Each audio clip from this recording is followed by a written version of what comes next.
This is DC Young Fly.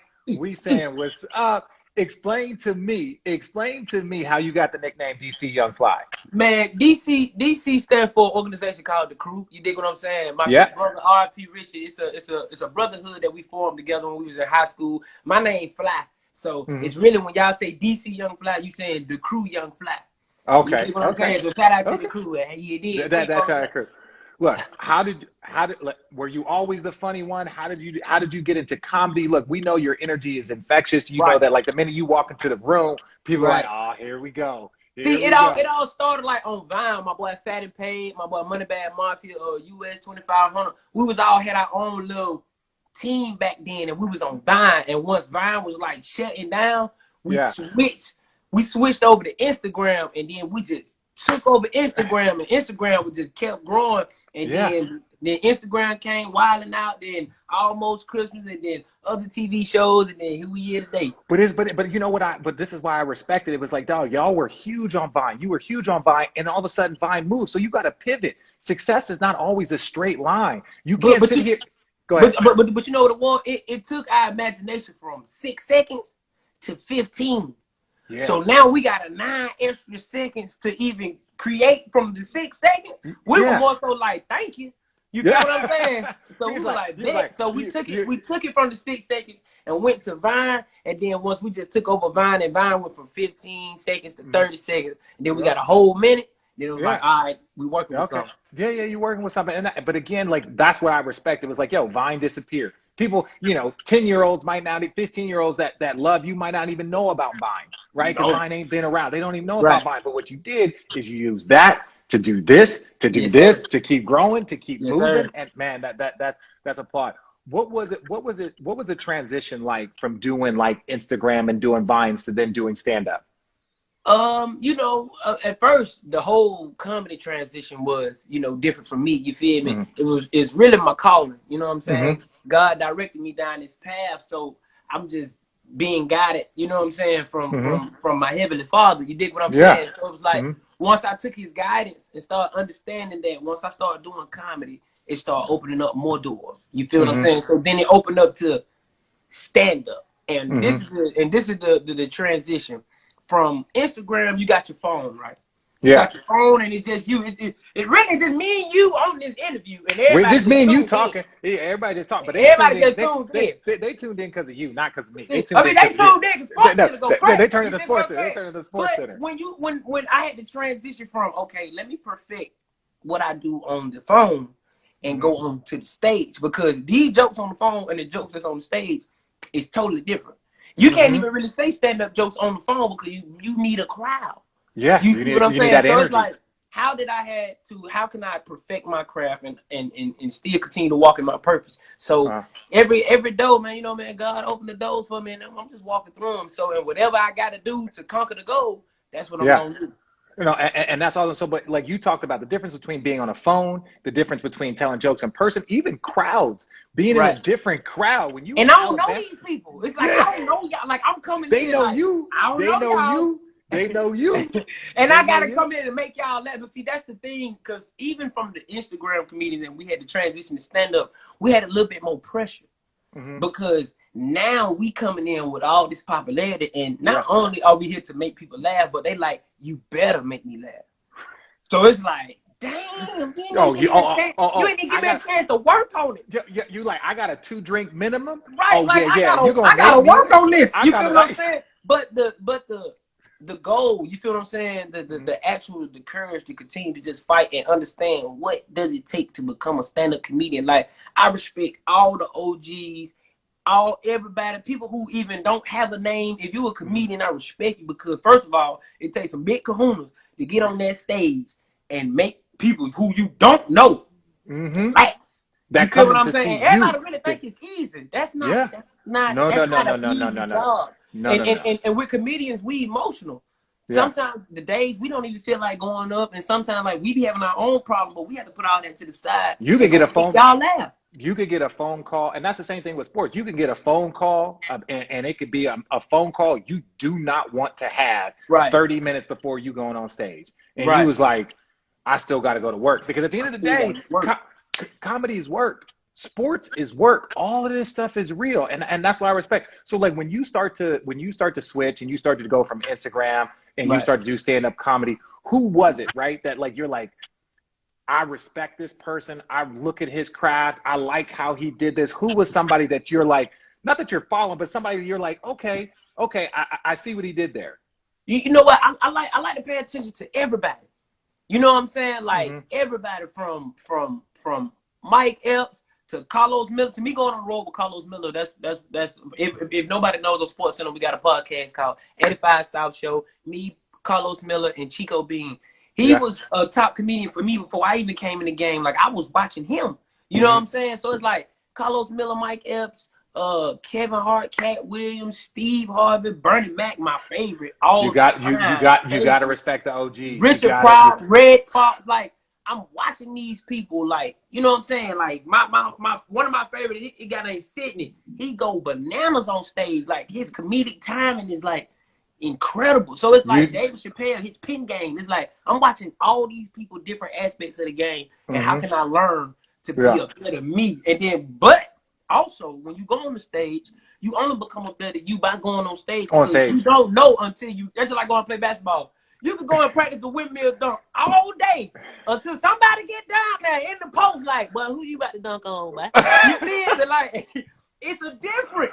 It's another pressure. You feel what I'm saying? So it's like, I look at all those guys and how they grew up in the game and just studied the game, and then I just go on stage and then just go for the best DCM flat. And you know what's crazy is that you're going to fail. And, like, that's the thing. It's like you're going to get up there and you're going to tell a joke and be like, all right, well, that didn't work. Right, you gotta keep going. They don't know that though, but you keep it going. You make it seem like you're part of the storyline. You like, ooh, I gotta keep going. I gotta keep going. Once they realize you know that didn't work.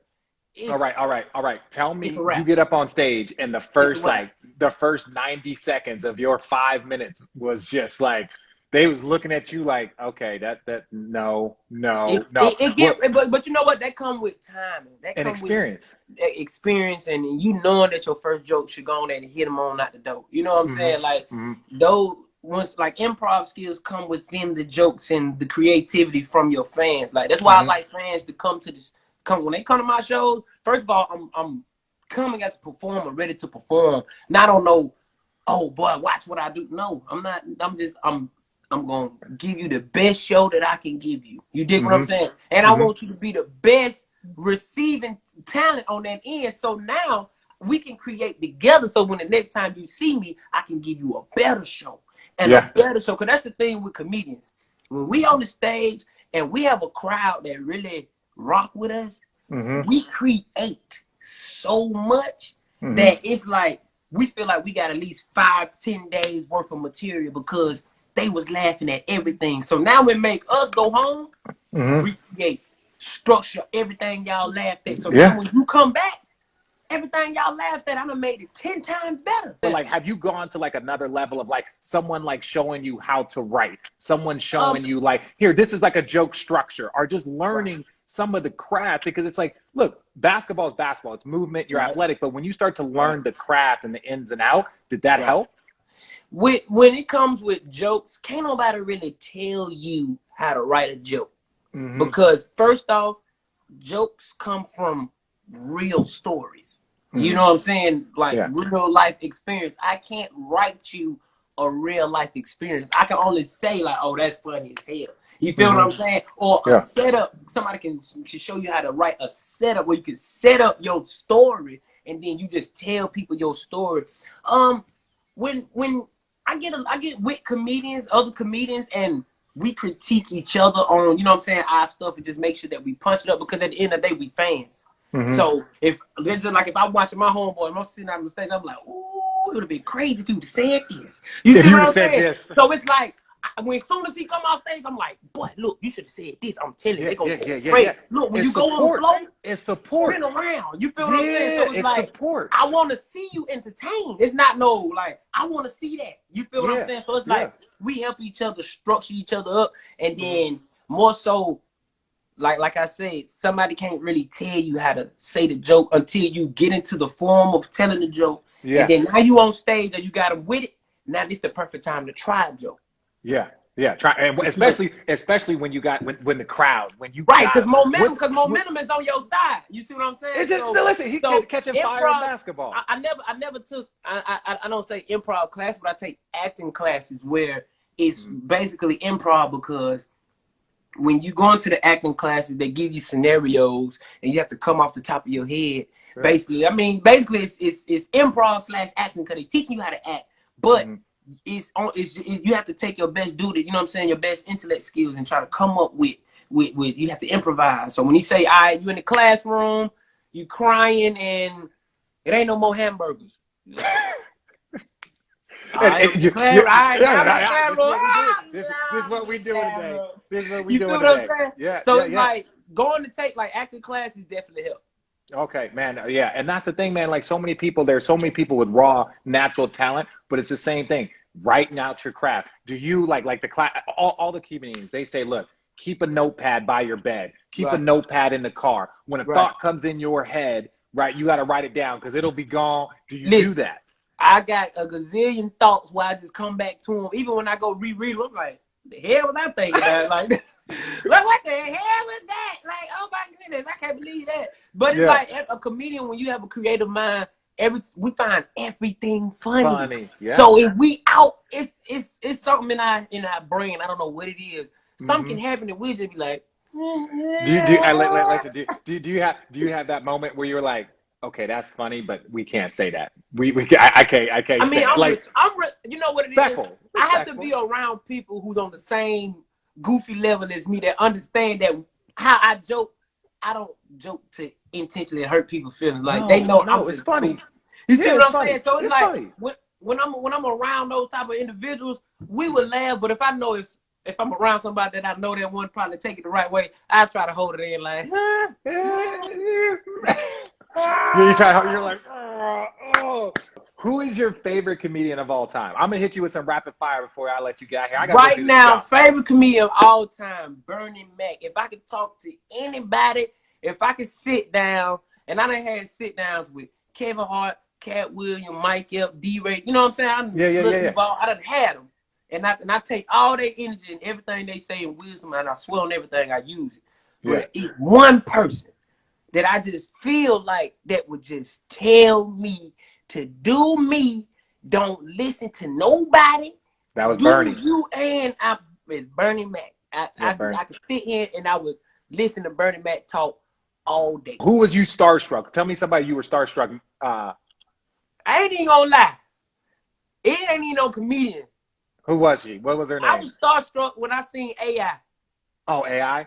What? Oh, man, come on. Yeah. Man, we was in the club, man. We was in the club, right? I'm chilling. I got the bottle right, and it's crazy because AI was finna walk over. He walking over to say what's up. Speak to me. Yeah. Man, I see him out. Move. They go, AI, move. Y'all get out the way. Move. Man, when I said, bro, Lil I Durk hugged him like 40 times. Like, bro, you are Michael Jordan, bro. What's your favorite food spot? What's your food spot in Atlanta? It's okay. Don't do me like that. You know I want the Falcons to win. Come on. I know. My boy Trey. You know my boy. I'm going to say Trey. Okay. Trey. Okay. Atlanta hood spots. Good food spot. Mr. Everything. Mr. Everything. Okay. Funniest story while working on set. Well, which set? Any set. How about this? Funniest things happen on set. The funniest thing that happened on set? Man. Woo! I don't know if I can tell that story. Okay. Well, we're going to have to talk offline then. All right. One athlete you would like to roast to his face. Outside of me, of course. Outside of you. An athlete I would like to roast to his face. Yeah. Kevin Durant. Ooh. What you going to say to KD? Boy, you know you still got that Forrest Whitaker syndrome back there, boy. Stop playing, boy. Hey, no, that's my boy, too.